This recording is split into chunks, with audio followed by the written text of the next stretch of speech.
The following program is brought to you in living color on NBC.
A World's Fair is, to use a favorite word of W.C. Field's, a melange. It's a mixture, a conglomeration, a cluster of things. In fact, had this fair failed, we might have called it Cluster's Last Stand. Happily, it is succeeding. Now, this New York Fair is designed to do a number of things. It's designed to entertain, to divert, to instruct, to inform, to arouse the desire to travel, and to arouse the desire to buy. It's also intended to give some notion of the future. Many of these things the New York Fair does very well. Some of them it does not so well. Let's have a look. There is a mysterious grapevine that makes an inside dopester of the average American. And the word has gone out across the land, come early. It is a good idea.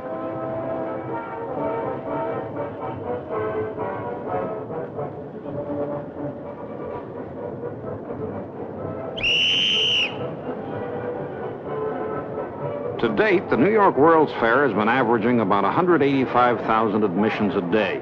That's somewhat below expectations, but hardly a sign of failure. The record day thus far saw almost 290,000 people attend.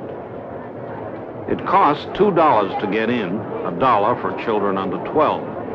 There are also all sorts of special group rates and reduced rate books if you go often. A bit of advice for the budget-minded: on Mondays during July and August, all children are admitted for 25 cents.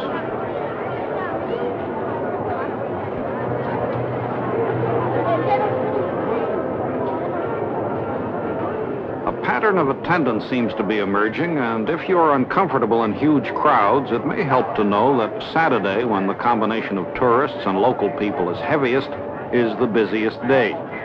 Sunday, when many out-of-towners are concluding their visit, is the lightest day, and late Sunday afternoon is a particularly uncrowded time. Access to the fair is easy. The New York subway system will drop you right at the fair gates. So will the much-maligned Long Island Railroad, which does a fine job. You can come by boat or helicopter.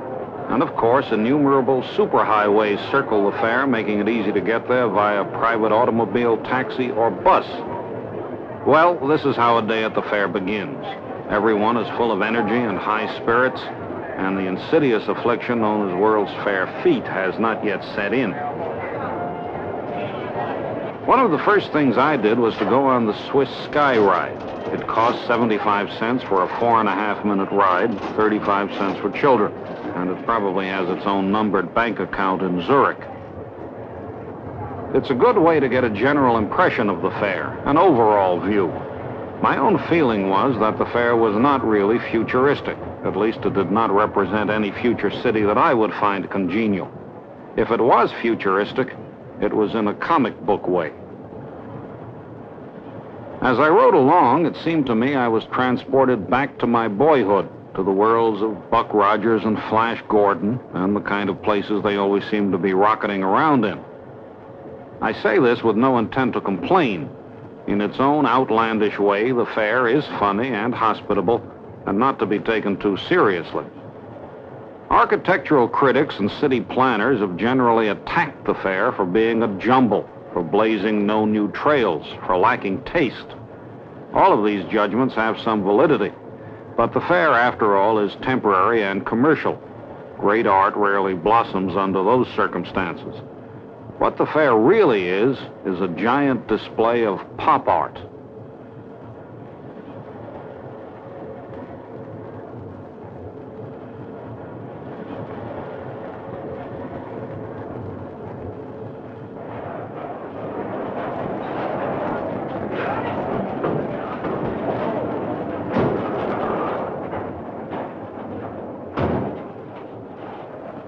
A note of caution, the Swiss Sky Ride, which costs about 17 cents a minute, is a one-way ride. Parents failing to heed the warning signs have been known to lose children at the distant terminal. Now, ladies and gentlemen, all your attention, please. Silence. This is a Mexican Indian dressed up as an eagle. He's part of one of the best free shows at the fair. The complaint has been made that the fair is too expensive and that anything worth seeing requires a long wait. Well, this outdoor show at the Mexican Pavilion is free and requires no wait at all. The troupe goes by the name The Flying Men of Papantla, and the show is produced by Senor Carlos Ochoa of Acapulco. The pole is 114 feet high, and the ceremony is aimed at inducing the rain god to perform as advertised. Before the ceremony, the Indians burn a chicken as protection. However, there's nothing chicken about their performance. The Mexicans deserve several loud oles for one of the best shows at the fair and one of the most stylish pavilions.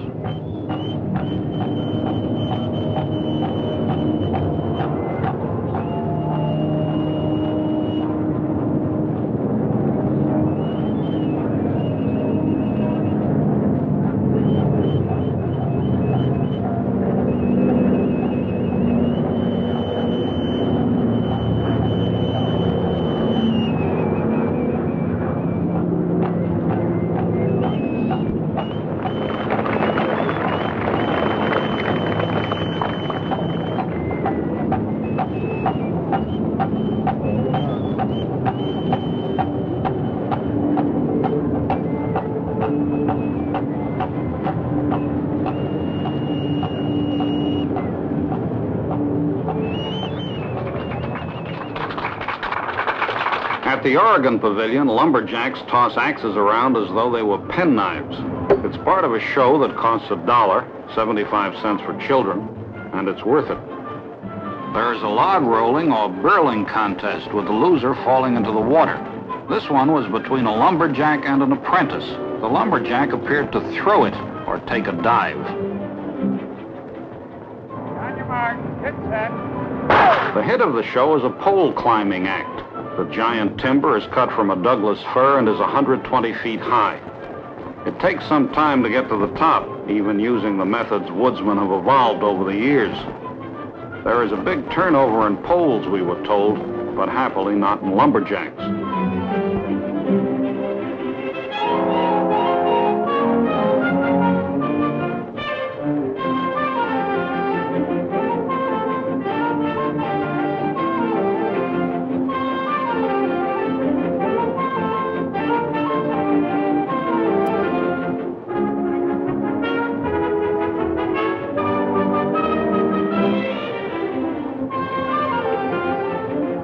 Coming down is faster. The curtain call of a ton or so of lumberjacks looks like the Chicago Bears defensive unit being playful. All in all, Oregon has done one of the best jobs of any of the state exhibits.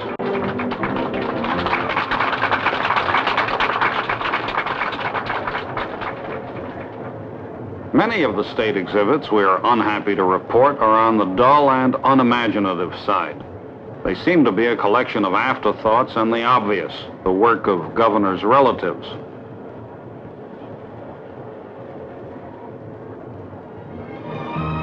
I liked Florida because it made no pretense of being architecture. It reminded me of a Florida resort, garish, sprawling, and possessing a few square feet of sandy beach, scattered over which are bathing beauties.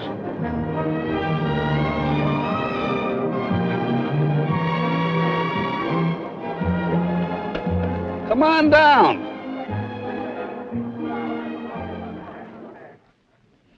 Inside the pavilion, there's an example of the expensive good taste that may also be found in Florida.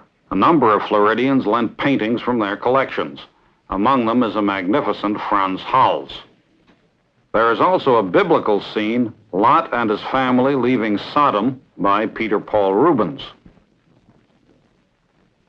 And a superb Cézanne, the artist's portrait of his son. The paintings are a splendid surprise and may be seen free. The Florida Pavilion's Porpoise Show has an admission charge. As it happens, neither free paintings nor professional porpoises have made the Florida Show a resounding success, and there has been talk of its closing. They call this the Bridge of Sighs. It leads from the fair proper to the amusement area. By now, most people are aware that the amusement area has been something of a pocket of poverty. To beef up the sparse attendance in the amusement zone, an altitudinous team of acrobats, the nerveless Knocks, perform daily, free of charge. The Knocks are a fine act, but the crowds remain marginal, and the shows, rides, and exhibits in the area are still suffering.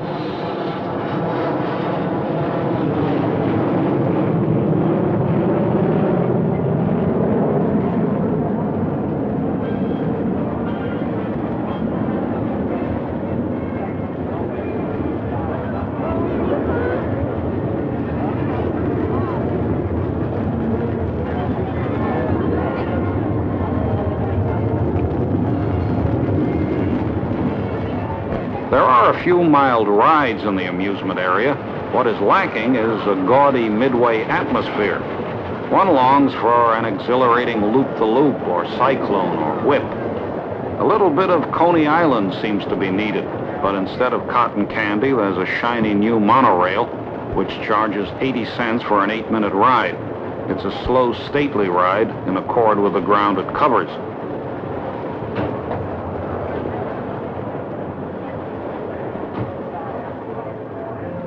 Nobody has come up with any elephant jokes about the one-ring circus at the fair. We're told it's an excellent circus, but it has done far from capacity business.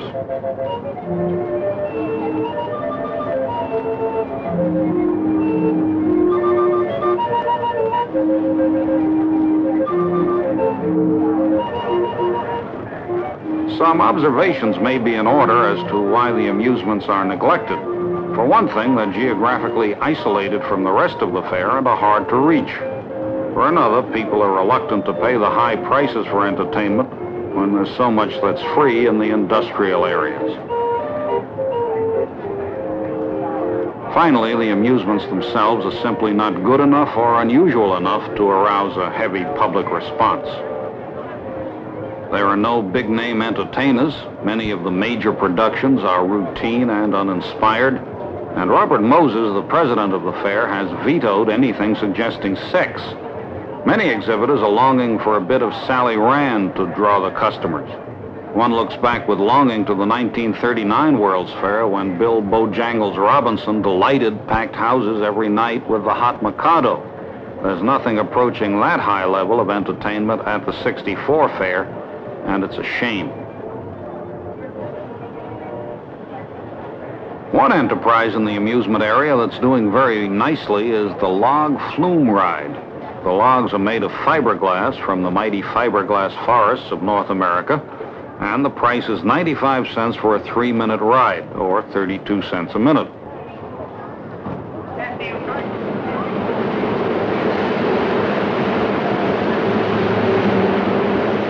It's recommended that you take your aunt along on this diversion.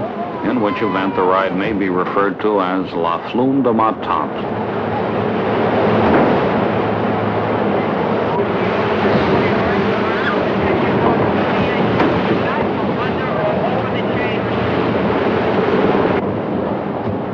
The climax is a slide down the last chute, which looks as though it would soak you through, but actually sends you away only slightly moist and hardly needing a pressing.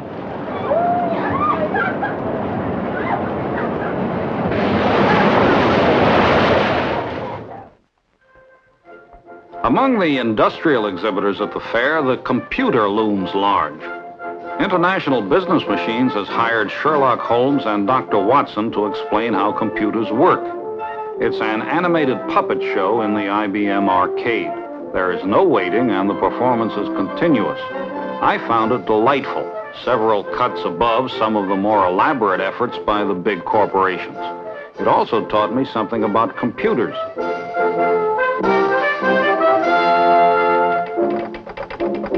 Holmes, a most astounding affair. The Paddington mob has stolen the Glasgow Express. So that's why it's late. According to London switchman, helpful fellow with olive moustache, train left London on time, heading east, towards us at full throttle. Of course, it never got here. Switchman at Wicket, amusing green-moustached fellow, reports train had not passed there either. I say, Holmes, are you taking notes? No, just checking over my monograph on Boolean two-valued logic, as used in computing machines. I do wish you'd pay more attention to the matter at hand. Pray continue. The switchman at Babbage on time, droll chap wearing a mossy handlebar, says train did come from Wicket, went on north towards Glasgow, but Scotland Yard can't find any trace of it north of Babbage. That seems to be it, Holmes. Seen in London and in Babbage, but nowhere else. We'd better move quickly. We still have a few minutes before we apprehend them. Dash it all, Holmes. How could you possibly know that? Scotland Yard is mystified. That, Watson, is because Scotland Yard thinks as you do. No, I suppose you think me simple-minded. Not simple-minded enough, Watson. Now look at this problem as a series of simple true or false statements. Holmes, this isn't catching us any railroad bandits. On the contrary, true or false, on or off, is or isn't right or wrong, this two-sided logic can solve crimes, and a crime solved is a criminal caught. By the by, Watson, turn that railroad switch, will you? I say, that leads onto a dead-end track. Quite.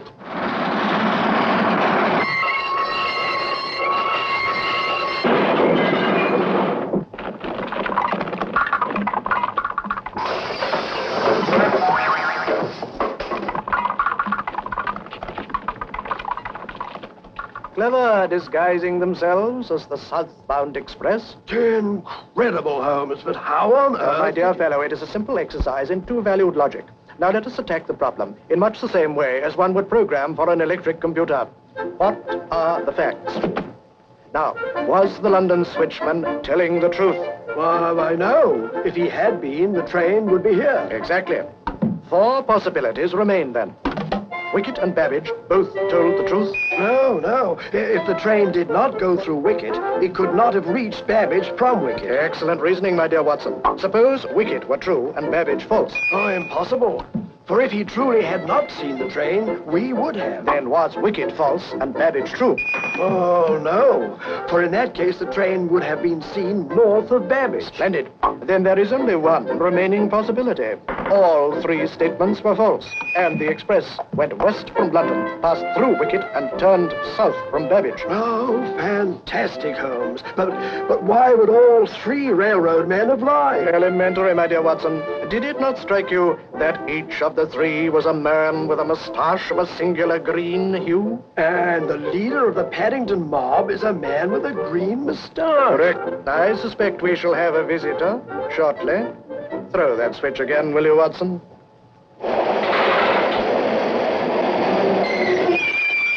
Oh, it's incredible, Holmes.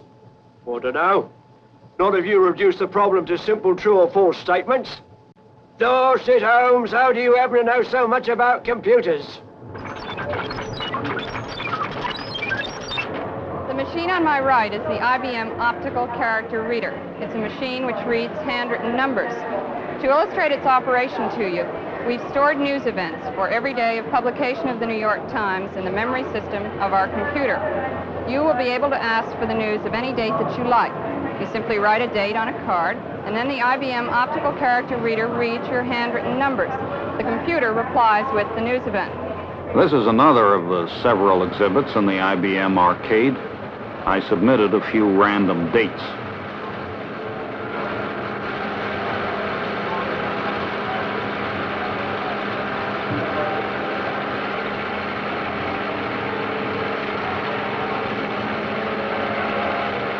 Either somebody from NBC got at that computer, or it was an awfully light news day.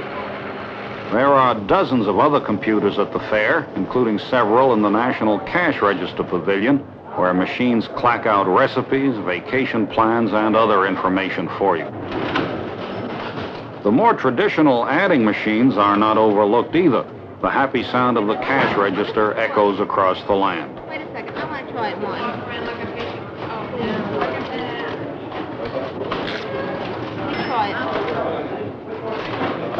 These machines are part of NCR's Game Room for Kiddies.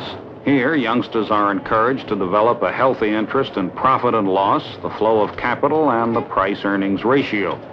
It has proved to be a popular exhibit and should allay any fears that creeping socialism is ruining our children.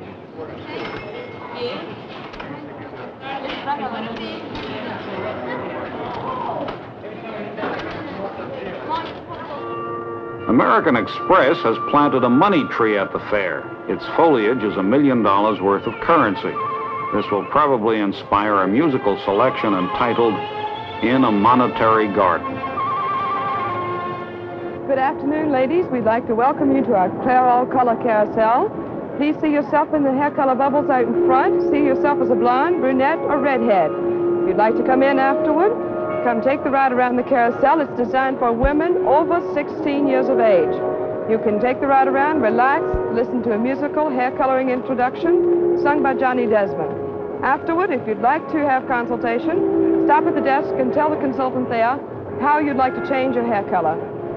If you'll just step right up here to the left, come into the pavilion, please. We dream by day, or when we dream by night. They say we dream in black and white, and what could be duller? No color, no color. Me, I like to think that I can choose my dreams. So from now on, I'll refuse my dreams unless they're in color. Great, cool, bright, wild. I was the first man ever permitted to ride the Clairol Carousel, a journalistic feat likely to rank with John Chancellor's reporting his own arrest at the Republican convention. My feet are what's on my mind. Any place at the fair that lets you sit down looks attractive to me. By now, the major exhibits at the fair have established a popularity rating with the public in the manner of a bestseller list. The #1 favorite is the General Motors Futurama, a 15-minute ride which has been averaging about 90,000 visitors daily.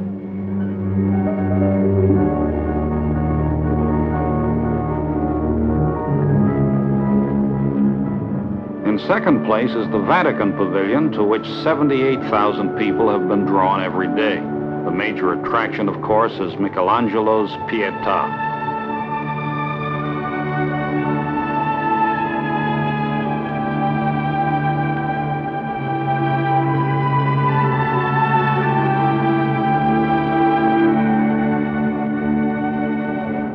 Holding down third position on the popularity list is the General Electric Show, which features a typical American family created by Walt Disney. Easier. Mother, I was reading about a fella named Tom Edison who's working on an idea for snap-on electric lights. I'll believe that when I see The mechanical dog has proved to be the best-loved animal at the fair. It's hard to imagine how life could be any easier. The fourth most popular pavilion is the Ford Motor Company's, also a Disney product. After a lengthy wait, you get to ride a Ford car through prehistoric times, which were even earlier than the Model T. In 12 minutes, you cover several million years of history, and it's good fun.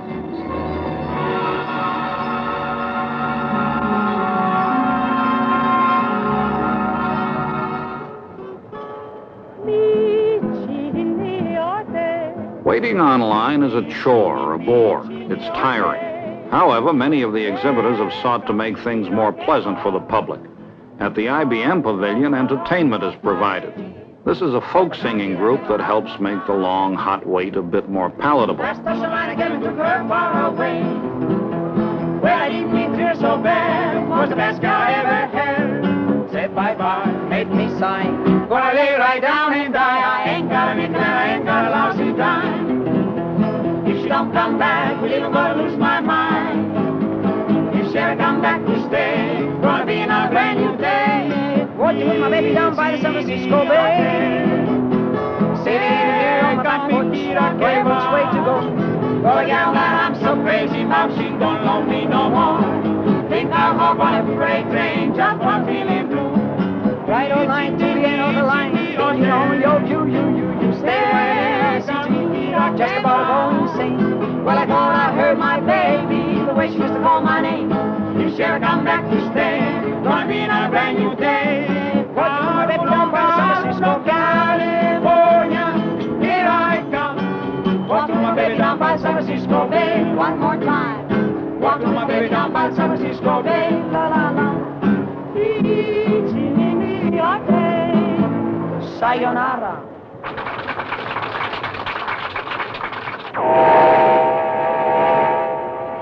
The Johnson's Wax people have set up a fun house for the children.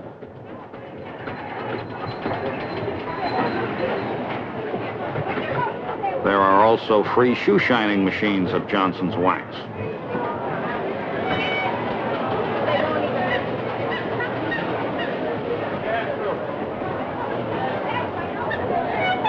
At the Pepsi-Cola line, kids can pass the time of day with an old friend, Goofy. Most people invent their own diversions to make the hours pass. Studying the map and planning one's next move is a fruitful way. Reading helps the time go by. One man I spoke to claimed he finished the entire collected works of Sigmund Freud while waiting to see the Ford exhibit. You can take photographs or movies while waiting. Or you can have your lunch in transit.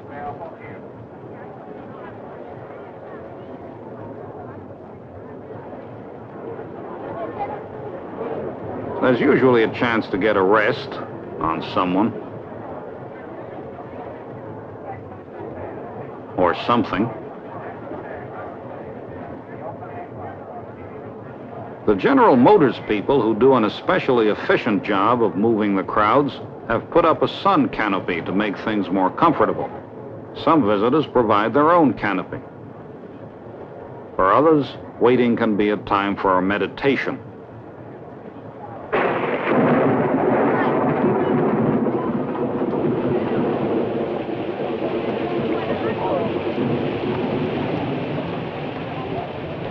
When the rains come, everything gets damp, except the enthusiasm of the visitors. Indeed, I noted a remarkable carnival atmosphere, as if the rain were part of the show. Certainly, very few people chose to lose their place in line when it poured, and virtually no one complained. All of which leads to a general observation about the crowds at the World's Fair. I've rarely seen better-natured, better-behaved, more friendly people than these tired Americans trudging around the Flushing Meadow under what can be very trying circumstances. People do not shove or push or fight or use bad language. Their patience is inexhaustible, and their energy should be reassuring to anyone worried about the physical stamina of our citizens.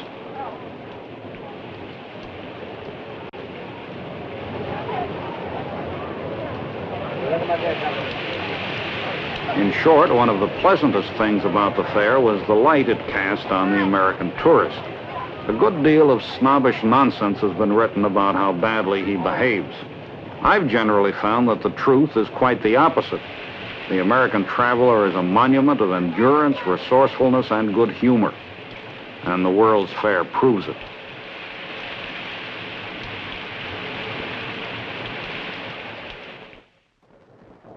Eating at the fair can be expensive, but it need not be.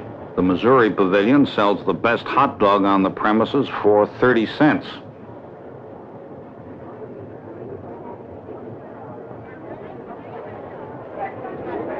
At the Oklahoma Pavilion, a first-rate chicken dinner is available for 99 cents. You can eat on Oklahoma's pleasant lawn.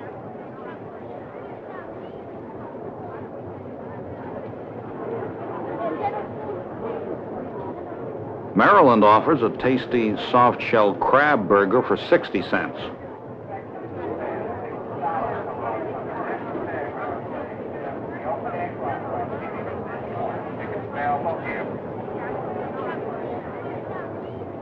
There is a Belgian waffle that sells for 99 cents. A waffle base, a dollop of whipped cream, and sliced strawberries.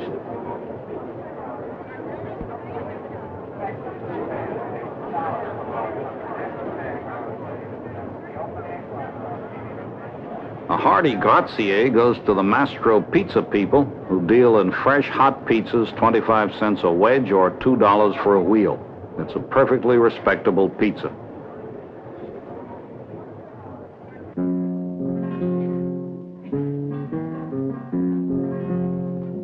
It is true that many of the large restaurants, particularly in the foreign pavilions, are expensive. This is the Toledo in the Spanish pavilion. Dinner here with drinks can run as high as $15 a person. The service is elegant. The food is good, but each diner will have to judge for himself whether he has eaten $15 worth. A similar meal in a good restaurant in New York might run 2/3 the price, in Madrid about 1/3 the price. However, we should not be churlish about Spanish prices. The Spaniards have had some shattering experiences with the maintenance unions at the fair, and they're paying carpenters, truck drivers, and sweepers wages that would be unheard of in Spain. There is perhaps a rude justice in Americans having to pay this unionized freight. The Newman Award for the most bravely named restaurant goes to the Festival of Gas. The food, we add, is high-priced and digestible. For those who want something midway between a hot dog and a lobster, the Lowenbrow Pavilion is worth a visit. The beer is cold, the food is relatively inexpensive, $1.75 for a plate of wurst, and the waitresses are pretty. Some of the waitresses are also titled. There are 2 countesses and 9 baronesses, and one of the titles goes back to the 11th century. For a while, some of the aristocratic ladies were returning tips out of embarrassment. Now, after 2 months, they've learned to murmur a gemütlich Dankeschön and pocket the change. For the kids, the Lowenbrow people offer root beer, making them as happy as Hans and Fritz. There is one foolproof way of dining which ensures fair prices, no waiting, and getting exactly what you want. It consists of bringing your own food and having a picnic. Picnicking is highly recommended for anyone with a short temper and a limited budget. However, the fair's fathers should have set aside more picnic areas and made it easier for do-it-yourself eaters. And while I'm at it, there are not enough drinking fountains either, and there are hardly any maps or directional signs to help people get around. Architecturally, the fair has been taking a cruel beating from the critics. One writer says it's an accumulation of bad taste. Another calls it an architectural happening. And Rayner Banham, an English architectural writer, calls the fair a populated corpse that fails to make a virtue even of its size. All of this seems to us excessive. Many of the buildings, such as Bell telephones, are clearly not intended to look like buildings or to serve any function other than to house an exhibit and to attract people. They do both of these things well enough, even though the architects and the sponsoring corporations did not set styles or revolutionize American architecture. Indeed, many of the industrial pavilions have an almost humorous quality, as if the designers were having a joke at everyone's expense. The New York State Pavilion is one of the few buildings that will remain standing after the fair closes its doors in October 1965. It deserves to.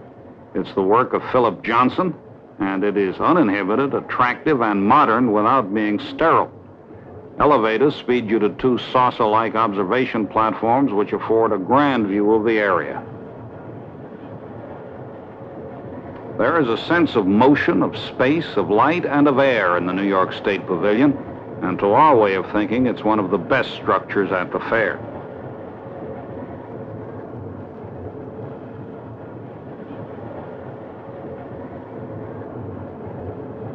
The building proper is covered by a translucent oval roof. The floor is a much enlarged road map of New York State. But the roof is the most remarkable feature. It consists of innumerable sections of brightly colored plastic through which daylight floods the arena. What Philip Johnson has done is to take the European concept of the high-roofed arcade, like the one in Milan, and restate it in modern American terms. The effect is refreshing. It's pleasant to contemplate such a structure in the middle of New York or Chicago. The stone wall of the Japanese pavilion has also been warmly praised for its originality. I took a leisurely walk around it and ran into one of the nicest people I met at the fair. Here comes Tic-Tac the robot. His name, he told me, was Tic-Tac. Japan Pavilion. Tic-Tac strolls around the Japanese pavilion every afternoon, if the weather is good, and if his batteries are not feeling run down. He proved to be a congenial robot and consented to an interview, provided we followed robots' rules of order. There's this to be said about the fair. If you walk with a robot, only a few people bother to stare. Tic-Tac's conversation is limited, consisting mostly of plugs for Japanese watches, but he would not have been sent here if he weren't willing to work.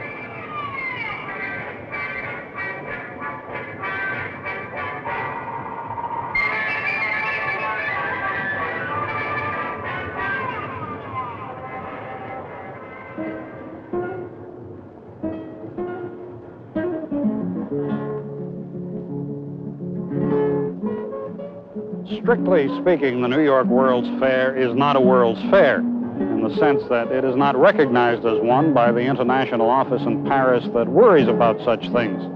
That's one reason so few foreign countries are represented. Britain is not here, Italy isn't, France isn't, West Germany isn't, most of the Latin Americans are not, neither are the Russians nor the other communist countries. Among the countries that are here, it's generally agreed that the most successful pavilions are the Mexican, the Japanese, and the Spanish, especially the Spanish. Everything in the Spanish pavilion has style and quality, including a statue of Father Junipero Serra, who built the California missions. The sculptor is Pablo Serrano. The pavilion cost the Spanish government more than $7 million and took 9 months to build. The ceiling consists of blocks of Flemish pine carved in Spain and then painstakingly fitted together here.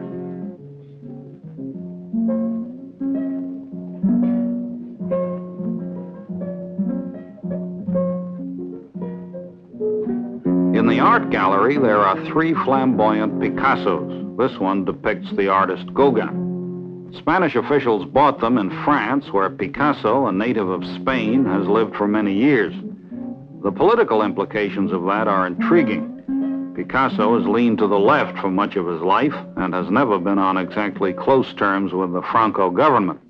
And yet, the sternly anti-communist Spaniards had no compunctions about buying these paintings and giving them prominence at the fair.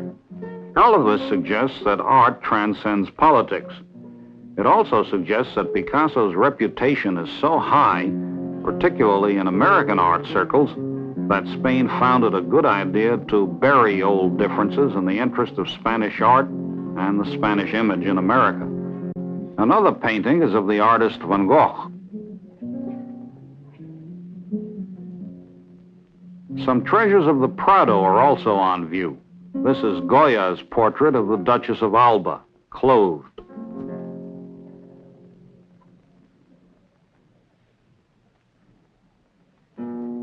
and the same lady nude.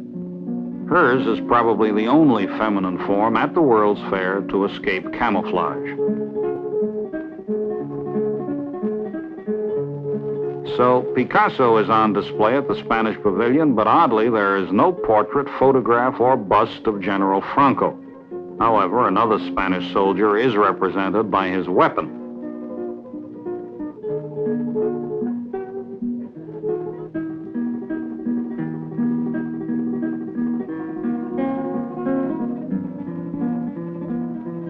Although Charlton Heston was not present to vouch for its authenticity, I viewed with awe the mighty blade that crushed the Saracens. El Sword of El Cid. As an old foreign correspondent, I accepted the Spanish wine steward's challenge. The sherry was delicious, what I tasted of it.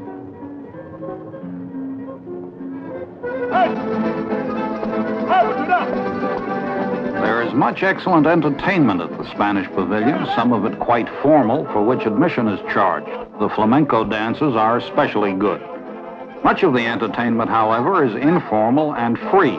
For example, a singing group called La Tuna, who are pharmacy students from Madrid.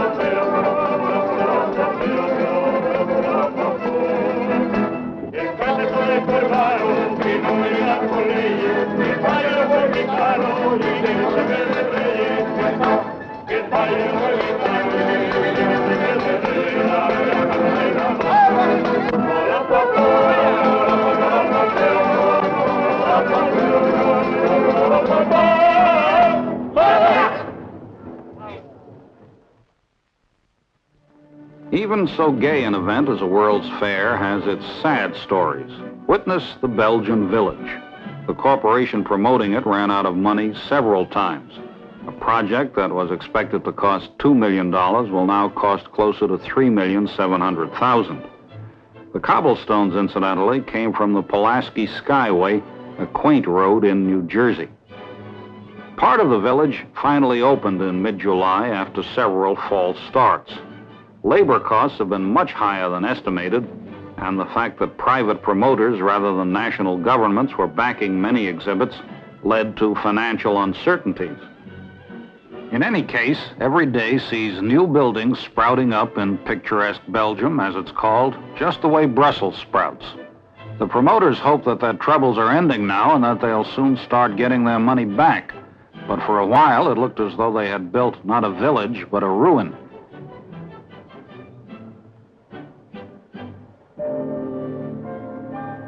Among other foreign pavilions worthy of note is the Indian, which features some bizarre statues.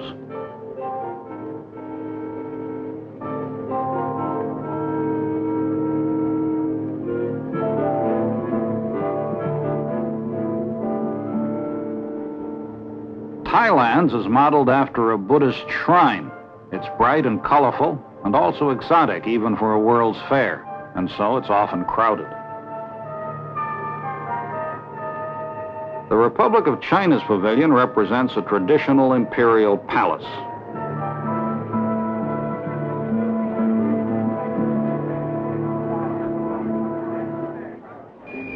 President Sukarno himself is said to have designed Indonesia's pavilion. It's an exceptionally graceful building and conveys a genuine sense of the tropical islands.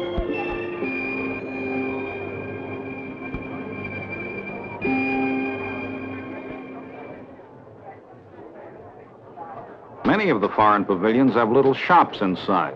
I dropped in at the Moroccan store to look over the merchandise. The sales lady, a nice young woman named Aziza, came running after me to remind me that I'd left my purchase behind. I thanked her in broken Arabic. The incident was not in keeping with my character. Ordinarily, I never forget a face.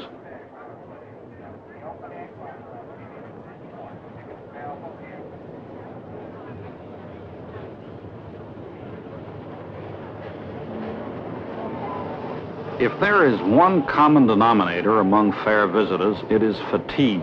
It afflicts the very young as well as the old, and sometimes it can put a strain on the family tie.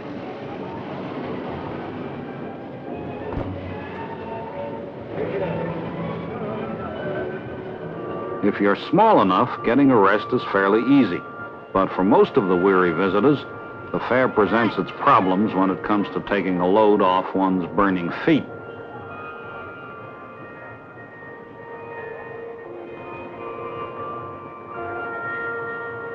For a while, pools and fountains were a help, and people could say, with Shakespeare, "For this relief, much thanks."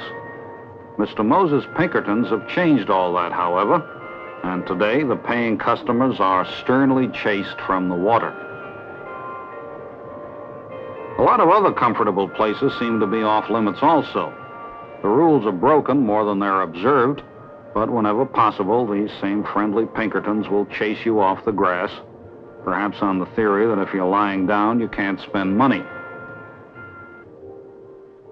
The Simmons Beauty Rest Sandman will lull you to sleep if you can pay $1 for half an hour. You have to sleep fast to get your money's worth.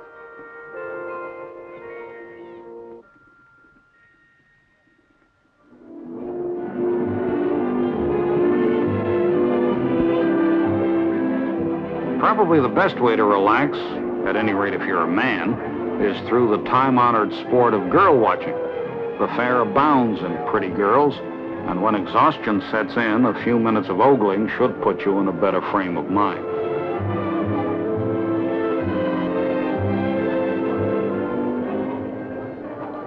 The African Pavilion has a giraffe named Susie, which has developed a taste for American ginger snaps, but will accept a banana.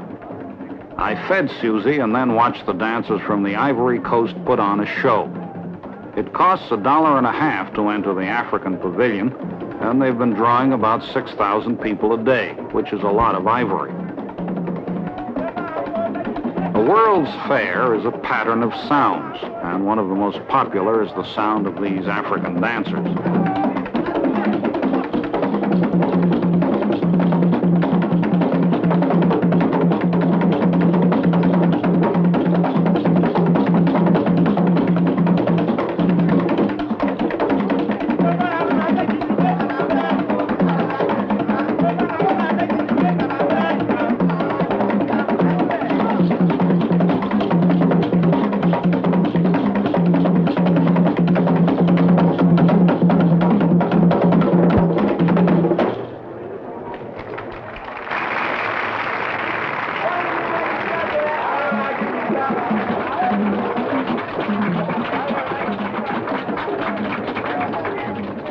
There are many other sounds at the fair.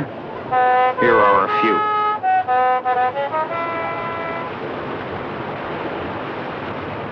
Here's an exciting show for one and for all. Yes, you'll see axe chopping, block tossing.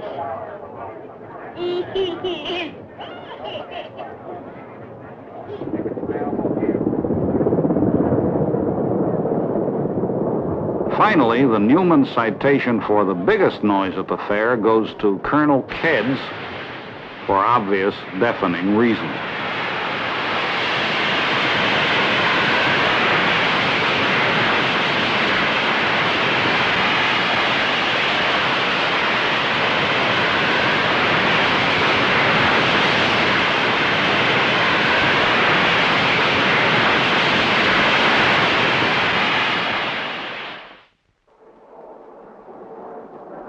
That's a look at the New York World's Fair. Those who visit it should plan to see it by night as well as by day, because by night it takes on that neon-lighted, dramatic look associated with New York. It's also wise to consult a map before you come, to fix an itinerary, to be prepared to stand in line, and to take your time. You can waste an awful lot of steps if you don't know where you're going. A number of criticisms have been made of the fair, apart from those we've mentioned in passing.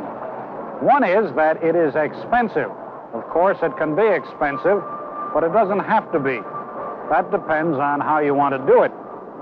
Another criticism is that it is excessively commercial. My impression is that the degree of commercialism is not out of keeping with the rest of American life.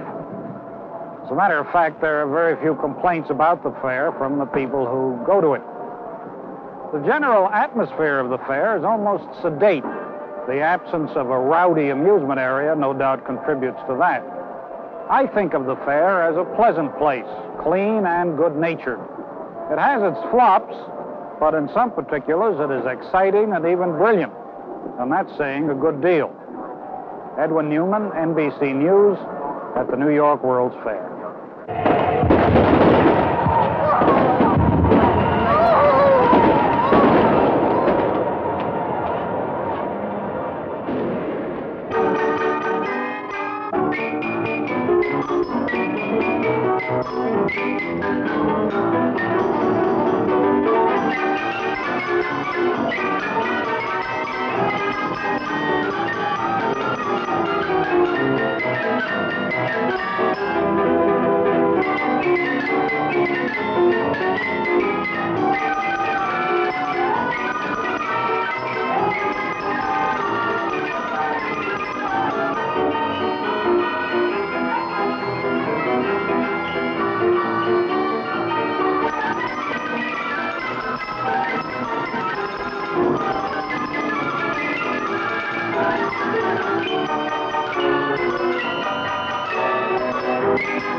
This program was produced by NBC News, which is solely responsible for its content.